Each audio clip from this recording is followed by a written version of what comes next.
Everyone, good evening. उम्मीद करती हूँ आप सभी अच्छे होंगे और स्वस्थ होंगे। स्वागत है आप सभी का आज की क्लास में। अगर आप चैनल पर नए हैं तो चैनल को जरूर से सब्सक्राइब कर दीजिएगा। ये video UGC net JRF, GDC, GIC, UP PGT, MPPSC, RPSC, sociology से रिलेटेड जितने भी एग्जाम होने वाले हैं सबके लिए काफी हेल्पफुल है। अगर आप चैनल पर नए हैं तो चैनल को जरूर से सब्सक्राइब कीजिएगा। आइए देखते हैं आज का हमारा पहला प्रश्न क्या है। किसने डी स्कूलिंग ऑफ सोसाइटी की वकालत की है? मतलब who had advocate on the book D schooling of society. ये एक बुक का नाम है, आपको बताना है किसने लिखी है। ऑप्शन ए है सी मुरे, ऑप्शन बी है पेरे बुर्दू, ऑप्शन सी है इवान इलिच और ऑप्शन डी है जॉन मैक्लीलॉर्ड। तो बताइए डी स्कूलिंग ऑफ सोसाइटी इनमें से किसकी पुस्तक है? तो ये जो पुस्तक है वो है इवान इलिच की। ऑप्शन सी इसका राइट आंसर है। इन्होंने क्या किया था? इन्होंने स्कूल जो सिस्टम है उसको क्रिटिसाइज किया था। क्रिटिसाइज किया था। क्यों किया था? इनका कहना था कि जो स्कूल सिस्टम होता है वो बच्चे की सोच को क्या कर देता है? सीमित कर देता है। व्यक्ति समुदाय से अलग हो जाता है। सिर्फ उसे स्कूल में जो सिखाया जाता है सिर्फ उसी को वो सीख पाता है। वो चीजों को अनुभव नहीं कर पाता है। जो वास्तविक चीजें हैं वो उसे स्कूल में नहीं सिखाई जाती। इसलिए उन्होंने क्या किया था? उन्होंने जो स्कूल व्यवस्था थी उसको क्रिटिसाइज किया था। इसलिए D schooling of society name से इन्होंने पुस्तक लिखी है। इसका जो सही आंसर है वो है ऑप्शन सी। इनका कहना था कि औपचारिक स्कूल व्यवस्था समाज में असमानता को बढ़ाती है। मतलब जो फॉर्मल स्कूल व्यवस्था होती है, सिस्टम होती है, वो समाज में क्या करती है? इनइक्वालिटी को बढ़ाती है। शिक्षा केवल स्कूलों तक सीमित नहीं होनी चाहिए, ये इवान इलिच का मानना था। वे मानते थे स्कूल बच्चों को रचनात्मक और स्वतंत्र सोच से दूर कर देता है। पुस्तक में लर्निंग नेटवर्क्स या वैकल्पिक शिक्षा प्रणालियों की बात की गई है। मतलब इसमें बताया गया है कि कैसे व्यक्ति लर्न करता है, कैसे व्यक्ति सीखता है। देन शिक्षा के अलावा और कौन कौन से तरीके होते हैं जिससे व्यक्ति सीख सकता है, इन सब की बात इस पुस्तक में की गई है। आइए नेक्स्ट क्वेश्चन देखते हैं। 2011 की जनगणना के अनुसार भारत में जनजातियों की संख्या कितनी है? संख्या में पूछा है, प्रतिशत में नहीं पूछा है। According to 2011 census, what is the population of tribe in India? Option A है 150.2 मिलियन, ऑप्शन बी है 125.2 मिलियन, ऑप्शन सी है 95.2 मिलियन और ऑप्शन डी है 104.5 मिलियन। बताइए कौन सा ऑप्शन सही होगा?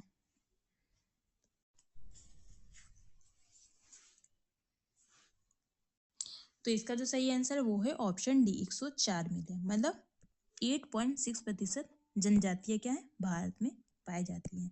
अगर जनसंख्या की दृष्टि से पूछेगा तो 104.5 मिलियन लगाइएगा और प्रतिशत पूछेगा तो 8.6 मिलियन। अगर जनसंख्या के आधार पर जाने तो कहाँ पर है सबसे ज्यादा अनुसूचित जनजातियां? तो वो है आपका मध्य प्रदेश में। जनसंख्या के आधार पर मध्य प्रदेश में सबसे अधिक अनुसूचित जनजातियां पाई जाती हैं। और प्रतिशत के आधार पर कहाँ पाई जाती है? मिजोरम में।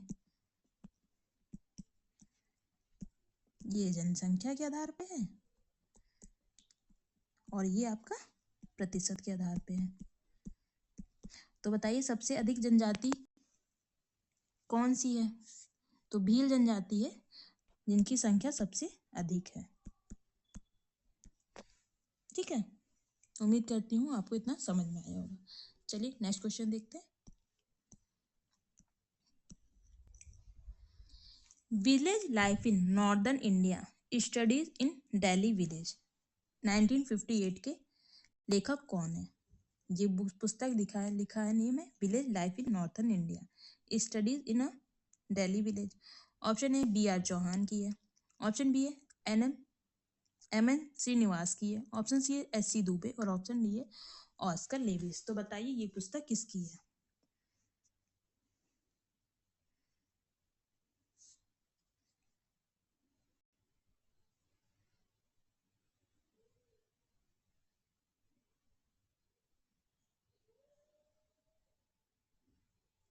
तो इसका जो सही आंसर है वो है ऑप्शन डी ऑस्कर लेविस की ये पुस्तक है। इनका जो अध्ययन क्षेत्र था वो था रामपुर। रामपुर गांव में इन्होंने अपना अध्ययन किया था। इनका मोस्ट फेमस कॉन्सेप्ट है वो है कल्चर ऑफ पॉवर्टी। इस नाम से इनकी पुस्तक भी है और कॉन्सेप्ट भी है। कल्चर ऑफ पॉवर्टी मतलब इन्होंने कहा है कि गरीबी केवल आर्थिक समस्या नहीं है बल्कि सामाजिक और सांस्कृतिक समस्या भी है। इनके अनुसार गरीब वर्ग में कुछ विशेष मूल्य होती है, आदतें होती हैं और जीवन शैली होती है। इनमें हमेशा असुरक्षा की भावना होती है और ये भविष्य के प्रति निराश होते हैं। कौन? गरीब लोग। और यही जो संस्कृति होती है वो क्या होती है? पीढ़ी दर पीढ़ी चलती चली आ रही है। तो क्या होता है? गरीब कहीं से विकास नहीं कर पाते हैं, क्योंकि जो संस्कृति है वो अपने आप को गरीब मानते हैं, निराश मानते हैं। हाँ, उनके पास कुछ नहीं है, उनकी जीवन शैली खराब है और सुरक्षा की भावना महसूस करते हैं। तो यही संस्कृतियाँ वो पीढ़ी दर पीढ़ी चली आती है। तो इन्होंने जो कॉन्सेप्ट दिया वो दिया कल्चर ऑफ पॉवर्टी, निर्धनता की संस्कृति।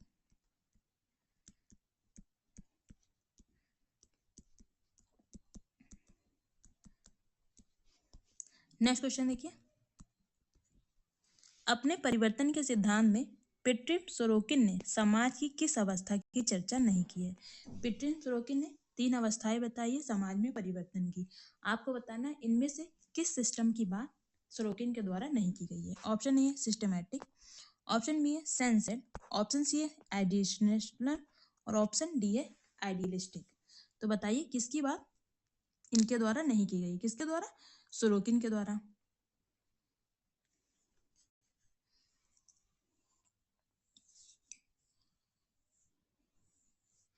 तो इसका जो सही आंसर है वो है ऑप्शन ए, सिस्टमैटिक की बात सोरोकिन के द्वारा नहीं की गई है। सोरोकिन किससे संबंधित है? इन्होंने सामाजिक गतिशीलता का संधान दिया है।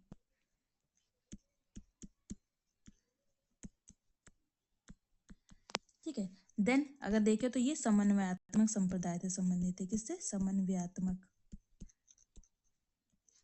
संप्रदाय से ये रिलेट करते हैं। इन्होंने 3 प्रकार की संस्कृति बात की है, एक है सेंसर्ड, दूसरा है आइडिएशनल और तीसरा है आइडियलिस्टिक। आइडियलिस्टिक अवस्था क्या होती है? ये होती है इसमें व्यक्ति धर्म पर ज्यादा विश्वास करता है, आध्यात्मिक होता है। ठीक है, और आइडियलिस्टिक क्या होती है? इसमें व्यक्ति धर्म पे भी विश्वास थोड़ा थोड़ा करता है और प्लस विज्ञान पे भी विश्वास करता है। ठीक है, धर्म प्लस विज्ञान, इसमें दोनों पर विश्वास किए जाते हैं। देन जो सेंसर्ड अवस्था होती है इसमें व्यक्ति क्या होता है? पूरी तरीके से वैज्ञानिक हो जाता है। ठीक है, तो इन्हीं 3 की बात की है पिट्रिन सोरोकिन ने। नेक्स्ट क्वेश्चन देखिए, निम्नलिखित में से किसने व्यक्तिपरक संस्कृति और वस्तुनिष्ठ संस्कृति के बीच भेद किया? Among the following who distinguished between subjective and culture and objective culture? Option A Ruth Fulton Benedict ने, ऑप्शन बी रॉल्फ टिंटन ने, ऑप्शन सी ऑगबर्न और निमकॉफ ने और ऑप्शन डी है जॉर्ज सिमन ने। तो बताइए व्यक्तिपरक संस्कृति और वस्तुनिष्ठ संस्कृति पर भेद किसने किया है? ये जो संस्कृतियां हैं बताइए किसने बताई है?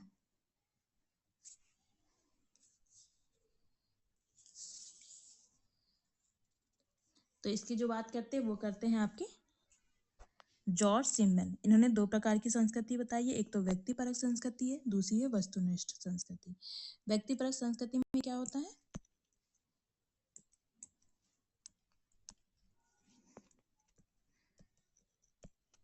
व्यक्तिपरक, और दूसरी क्या बताई है इन्होंने? वस्तुनिष्ठ।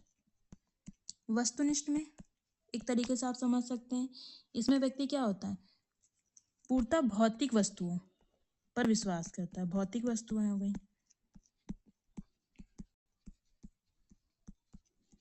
जैसे विज्ञान हो गया, तकनीक हो गया, इसको व्यक्ति सर्वोच्च मानता है। सत्य केवल वही माना जाता है जो इंद्रियों द्वारा अनुभव किया जाए, मतलब व्यक्ति उसी पे विश्वास करेगा जो वो खुद अनुभव करेगा।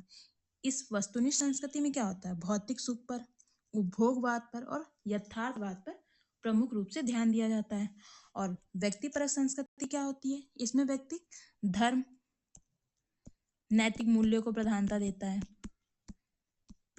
इसमें व्यक्ति अपने इनर फीलिंग को महत्व देता है, जो व्यक्ति अपना खुद महसूस करता है अंदर से, आत्म उसका जो कहता है।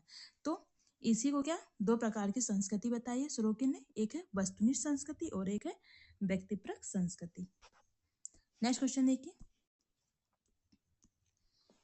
एक सर्वेक्षण में विश्लेषण की अनुसंधान इकाइयां घरों, जातियों, शहरों और यहाँ तक कि समाजों के रूप में भी लिया जा सकता है। विश्लेषण की इन इकाइयों को क्या कहा जाता है? In a survey research unit of analysis may be taken as household, caste, cities और even society. These units analysis are called. Option A समग्रता कहलाएगा, ऑप्शन बी है सैंपल कहलाएगा, ऑप्शन सी है एलिमेंट्स कहलाएगा और ऑप्शन डी है population कहलाएगा। टोटलिटी का हिंदी होगा समग्रता, ठीक है। सैंपल का पता होगा आपको, निदर्शन कहा जाता है इसको हिंदी में। एलिमेंट्स को हम क्या कहते हैं? तत्व कहते हैं। और पॉपुलेशन को क्या कहते हैं? जनसंख्या कहते हैं। तो बताइए ये किसकी डिफिनेशन दी हुई है इनमें से?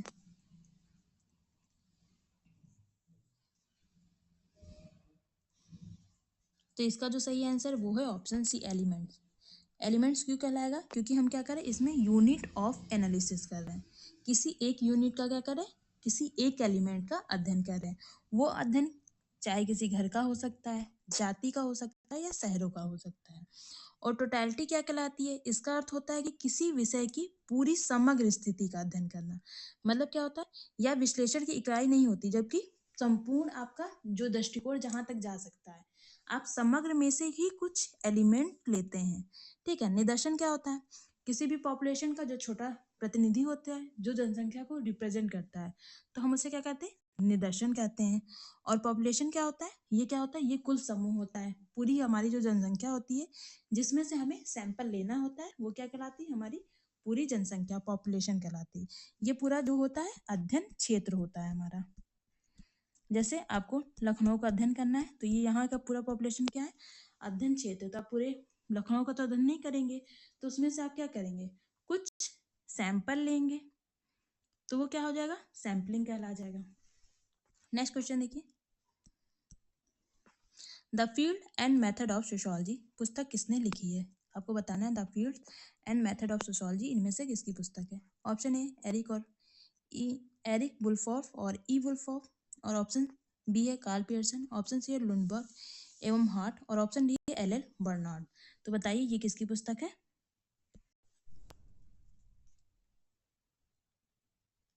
तो ये जो पुस्तक है वो है एल बर्नार्ड एंड अदर्स की। ऑप्शन डी इसका राइट आंसर होगा। नेक्स्ट क्वेश्चन देखिए, वस्तुनिष्ठता निष्पक्षता में प्रमाण का परीक्षण करने की इच्छा और योग्यता है, या किसकी परिभाषा है? आपको ये बतानी है। ऑप्शन ए कॉफ की, ऑप्शन बी लुंडबर्ग की, ऑप्शन सी है A.W. ग्रीन की, और ऑप्शन डी है मैकाइवर की। तो बताइए ये किसकी परिभाषा है?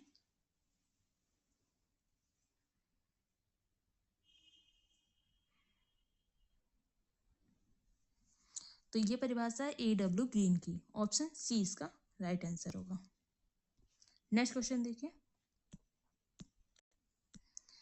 प्रकट एवं अप्रकट प्रकार मैनिफेस्ट एंड लेटेंट फंक्शन किसने दिया है? Option A Parsons, option B Durkheim, option C Merton, और ऑप्शन डी वेवर। तो बताइए प्रकट प्रकार और अप्रकट प्रकार होता क्या है, साथ में मुझे इसकी मीनिंग भी बताइएगा।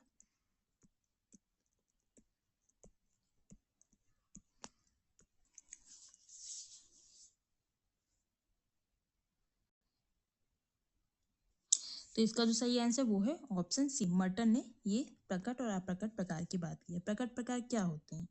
वे परिणाम होते हैं जो व्यक्ति को स्पष्ट होते हैं, जो पूर्व नियोजित होते हैं। जैसे अगर आप विद्यालय जा रहे हैं तो आपका उद्देश्य क्या है? आपका उद्देश्य है वहां पर जाकर शिक्षा प्राप्त करना, तो ये एक प्रकार का क्या हो गया? प्रकट प्रकार हो गया। शिक्षा प्राप्त करना, वहां पर आपका उद्देश्य कहाँ का? विद्यालय का, ठीक है। पर अगर आप विद्यालय जा रहे हैं तो सिर्फ आप शिक्षा तो प्राप्त करेंगे नहीं, तो आप कुछ लोगों से मित्रता करते हैं, ठीक है, अनुशासन भी सीखते हैं, देन कुछ सामाजिक नेटवर्क बनाते हैं, ठीक है। ये सब क्या है? ये सब अनुशासन, ये सब क्या है? ये सब अप्रकट प्रकार के अंदर है। प्रकट प्रकार जिसका उद्देश्य क्या होता है सीधे आपको पता होता है, जो व्यक्ति जानबूझकर स्पष्ट रूप से पूर्व नियोजित तरीके से बनाता है। जैसे विद्यालय जाना, व्यक्ति को शिक्षा प्राप्त करना है, इसलिए विद्यालय जा रहा है, पर विद्यालय जाने के बाद व्यक्ति कुछ चीजें कर लेता है, जैसे उसकी मित्रता हो जाती है दोस्तों से, व्यक्ति अनुशासन सीखता है, हाँ, कैसे व्यवहार करना है ये सब सीखता है। तो ये सब क्या है, ये सब अप्रकट प्रकार के अंदर आएंगे। ये सब पूर्व नियोजित नहीं थे, व्यक्ति ने ये सब सोचा नहीं था, पर ये सब क्या हुआ, वहां जाने के बाद व्यक्ति अनजाने में अस्पष्ट तरीके से चीजों को क्या किया, सीख लिया। तो समाज पे पड़ने वाले ऐसे प्रभाव जिनका उद्देश्य पहले से तय नहीं होता, वो क्या कहलाते हैं, अप्रकट प्रकार कहलाते हैं। और जिनका उद्देश्य पहले से तय होता है वो क्या कहलाते हैं, प्रकट, मतलब मैनिफेस्ट फंक्शन कहलाते हैं। नेक्स्ट क्वेश्चन देखिए, यांत्रिक और जैविक एकजुटता, मैकेनिकल एंड ऑर्गेनिक सोलिडारिटी की अवधारणा किसने दी है? ऑप्शन ए है वेबर, ऑप्शन बी है मार्क्स, ऑप्शन सी है दुर्खिम और ऑप्शन डी है Merton.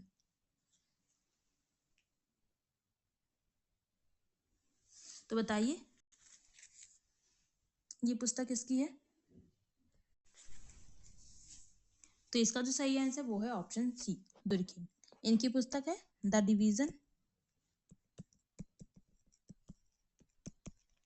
Of labour in society. इस पुस्तक में इन्होंने यांत्रिक और सावयवी एकता की बात की है। यांत्रिक एकता किस समाज की विशेषता है? ये आदिम समाज की विशेषता है, मतलब ट्रेडिशनल सोसाइटी की। और जैविक एकजुटता किसकी है? ये आधुनिक समाज की विशेषता है, आज के समाज की, वर्तमान। ठीक है। और जो यांत्रिक एकता होता है इसमें क्या होता है, इसमें व्यक्ति क्या करता है, इसमें जो लोग होते हैं वो समान कार्य करते हैं, उनका विश्वास भी समान होता है और उनकी जीवन शैली भी क्या होती है, समान होती है। इसमें जो नियंत्रण होता है वो कठोर होता है और इसमें क्या होता है, सामूहिक चेतना पाई जाती है। यांत्रिक एकता में सबसे महत्वपूर्ण एलिमेंट क्या है, इसमें सामूहिक चेतना पाई जाती है। ठीक है। और जैविक एकजुटता क्या होती है, ये आधुनिक और जटिल समाज की विशेषता है। और यांत्रिक समाज क्या होता है, ये सरल समाज होता है। इसमें क्या होता है, जैविक एकजुटता में इसमें जो कार्य विभाजन होते हैं वो पहले से बटे होते हैं, लोग एक दूसरे पर निर्भर होते हैं। इसमें क्या होती है, इसमें व्यक्तिगत चेतना पाई जाती है। यांत्रिक एकता में क्या पाई जाती है, सामूहिक चेतना। और जैविक एकजुटता में क्या पाई जाती है, व्यक्तिगत चेतना। इसमें जो कानून होते हैं प्राय क्या होते हैं, प्रतिकारी होते हैं, पर जो इसमें होते हैं यांत्रिक एकता में कानून होते हैं जिसमें अगर आपने किसी की आंख फोड़ दी है तो आपकी भी आंख फोड़ दी जाएगी। ठीक है। तो जैसे को तैसा वाला रूल यांत्रिक एकता में फॉलो होता है, पर जैविक एकजुटता में क्या होता है, आपने किसी की आंख फोड़ी है तो जरूरी नहीं है कि आपकी आंख फोड़ी जाए, उसके लिए आपको कोई ना कोई मानदंड देकर भी छोड़ दिया जाए। जैसे आप कुछ पैसे आप पे हर्जाना लगा दिया जाए या कोई सजा दे दी जाए 1-2 साल की, तो ये सब चीजें होंगी। पर यांत्रिक एकता में आप जैसा करेंगे आपके साथ वैसा ही किया जाएगा। ठीक है। तो यही है दुर्खिम का यांत्रिक एकता और सावयवी एकता। इस जैविक एकता को हम इस किसके नाम से जानते हैं, सावयवी एकता के नाम से भी जानते हैं। किससे, सावयवी एकता। नेक्स्ट क्वेश्चन देखिए, रोल कॉन्फ्लिक्ट, भूमिका संघर्ष का क्या अर्थ है? ऑप्शन ए, एक ही भूमिका का बार बार दोहराव होगा, तो ये repetition of the same role. Option B है दो या दो से अधिक भूमिकाओं की अपेक्षाओं में टकराव, conflict between expectation of two and more roles. Option C है भूमिकाओं का अभाव, एब्सेंस ऑफ रोल। और ऑप्शन डी है भूमिका का सामाजिक नियंत्रण, मतलब सोशल कंट्रोल ऑफ रोल। तो बताइए क्या होगा रोल कॉन्फ्लिक्ट? तो इसका सही आंसर है वो है ऑप्शन बी, दो या दो से अधिक भूमिकाओं का टकराव होगा तब रोल कॉन्फ्लिक्ट होगा। रोल कॉन्फ्लिक्ट का कॉन्सेप्ट जो दिया था वो दिया था मर्टन में। इसमें क्या होता है, एक व्यक्ति है, ठीक है, A to Z कोई भी ये पर्सन है, उसकी दो भूमिकाएं हैं। उसको एक समय में बच्चे को स्कूल भी छोड़ने जाना है, ठीक है, देन उसको क्या है, उसी टाइम ड्यूटी भी जाना है। तो एक व्यक्ति है, उसकी दो भूमिकाएं हैं, उसे अपने बच्चे को स्कूल भी छोड़ना है और अपने ड्यूटी पे भी जाना है। तो ये क्या हो रहा है, दो भूमिकाओं का आपस में क्या हो रहा है, टकराव हो रहा है। तो ये कौन सी स्थिति पैदा करेगा, ये भूमिका संघर्ष की स्थिति पैदा करेगा। तो यही है मर्टन का भूमिका संघर्ष, रोल कॉन्फ्लिक्ट। नेक्स्ट क्वेश्चन देखिए, समाजीकरण की प्रक्रिया का प्रमुख उद्देश्य क्या है? ऑप्शन ए, जैविक विकास है, बायोलॉजिकल डेवलपमेंट है। ऑप्शन बी है सामाजिक नियमों और मूल्य को सीखना, learning social norms and values. Option C है आर्थिक स्थिति सुधारना, इकोनॉमिक एम्पावरमेंट। सॉरी इम्प्रूवमेंट, और ऑप्शन डी है सामाजिक चेतना, पॉलिटिकल अवेयरनेस। तो बताइए समाजीकरण क्या मतलब होता है समाजीकरण का। तो इसका जो सही आंसर है वो है ऑप्शन बी, सामाजिक नियमों और मूल्यों को सीखना। इसमें क्या करता है व्यक्ति, समाज के जो नियम होते हैं मूल्यों को सीखता है। समाजीकरण एक जीवन पर्यंत चलने वाली प्रक्रिया है, जीवन पर्यंत चलती है, लाइफ टाइम ये प्रोसेस चलता है। इसमें व्यक्ति परिवार से सामाजिक मूल्यों को सीखता है, स्कूल से सीखता है, पड़ोस से सीखता है, और दोस्तों से या धर्म, ये सभी क्या है समाजीकरण के एलिमेंट्स हैं, संस्थाएं हैं, या कह सकते हैं साधन है, जो क्या है समाजीकरण की प्रक्रिया में योगदान देते हैं किसी भी बच्चे के, किसी भी व्यक्ति के। तो एक समाजीकरण क्या है, सामाजिक नियमों और मूल्य को सीखने की प्रक्रिया है, ये जीवन पर्यंत चलने वाली प्रक्रिया है। समाजीकरण से जो रिलेटेड जो राइटर हैं वो हैं आपके हर्बर्ट मीड ने भी समाजीकरण से संबंधित थ्योरी दी है, देन फ्रायड भी इससे जुड़े हुए हैं। नेक्स्ट क्वेश्चन देखिए, नायर जनजाति किस प्रकार की वंश प्रणाली के लिए जानी जाती है। ऑप्शन ए पितृवंशीय, ऑप्शन बी है मातृवंशीय, ऑप्शन सी है द्विवंशीय, और ऑप्शन डी एक वंशीय। तो बताइए नायर जनजाति किस प्रकार की वंश प्रणाली के लिए जानी जाती है। तो ये है मातृवंशीय, मैट्रिलिनियल, ऑप्शन बी इसका राइट आंसर है।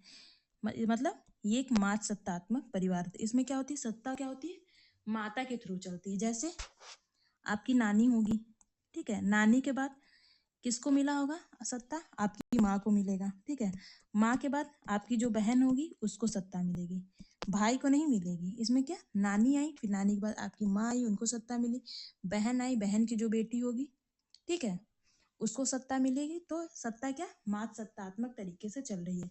नायर जनजाति कहाँ पाई जाती है, ये है केरल की जनजाति है।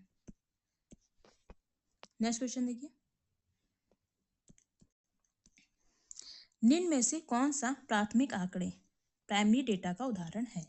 ऑप्शन ए जनसंख्या रिपोर्ट, जनगणना रिपोर्ट, ऑप्शन बी पुस्तकें, ऑप्शन सी शोधकर्ता द्वारा लिया गया साक्षात्कार, और ऑप्शन डी सरकारी रिपोर्ट, गवर्नमेंट रिपोर्ट। तो बताइए प्राथमिक आंकड़ों का कौन सा उदाहरण सही है।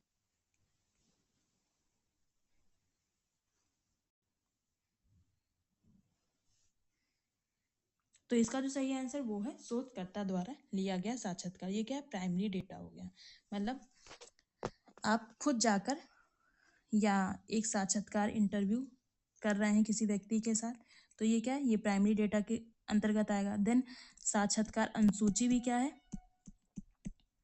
साक्षात्कार अनुसूची क्या होती है, सामने वाले से आप क्वेश्चन पूछ के फिल कर रहे हैं, तो ये साक्षात्कार अनुसूची भी क्या है प्राइमरी डेटा के अंतर्गत आएगा। देन प्रश्नावली भी क्या है प्राइमरी डेटा के अंतर्गत आएगा। उसके बाद अवलोकन, ये सभी क्या है प्राइमरी डेटा के सोर्स है। इस तरीके से आप लोग प्राइमरी डेटा कलेक्ट करते हैं। अवलोकन में भी दो प्रकार के अवलोकन आते हैं, एक तो आता है सहभागी अवलोकन, एक प्रकार आता है असहभागी अवलोकन। और जनगणना रिपोर्ट ये क्या है, ये भी सेकेंडरी डेटा कलेक्ट करने का सोर्स है, ठीक है, ये भी आपको पुस्तकें भी सेकेंडरी डेटा कलेक्ट करने का सोर्स है, और सरकारी रिपोर्ट भी क्या है सेकेंडरी डेटा कलेक्ट करने का सोर्स है। प्राइमरी में हम लोग साक्षात्कार रखते हैं, साक्षात्कार अनुसूची के माध्यम से, प्रश्नावली और अवलोकन के माध्यम से क्या करते हैं डेटा कलेक्ट करते हैं। फर्स्ट हैंड डेटा भी हम इसे फर्स्ट हैंड डेटा के नाम से भी जानते हैं। नेक्स्ट क्वेश्चन देखिए, नेक्स्ट क्वेश्चन है आज की वीडियो का ये लास्ट क्वेश्चन है। निम्न में से कौन सी सामाजिक संस्था समाजीकरण में सबसे महत्वपूर्ण भूमिका निभाती है। Which institution play the most important role in socialization. Option A विद्यालय, ऑप्शन बी है परिवार, ऑप्शन सी है राज्य, और ऑप्शन डी है धर्म। तो बताइए समाजीकरण में कौन सी ऐसी संस्था है जो महत्वपूर्ण भूमिका निभाती है।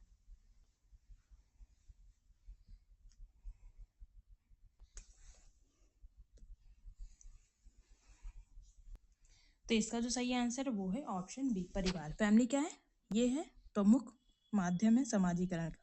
वैसे तो हम विद्यालय को भी समाजीकरण के संस्था के रूप में जानते हैं, राज्य भी है और रिलीजन भी है, पर ये सब क्या है सेकेंडरी है। प्राइमरी जो समाजीकरण का रोल महत्वपूर्ण होता है वो किसका होता है, वो परिवार फैमिली का होता है। इसलिए ऑप्शन बी इसका राइट आंसर है। उम्मीद करती हूँ आपको वीडियो अच्छी लगी होगी और एक्सप्लेनेशन भी पसंद आए होंगे। अगर आप चैनल पर नए थे तो चैनल को जरूर से सब्सक्राइब कर दीजिएगा। कल मिलेंगे इसी टाइम पर। Bye bye, good night, take care.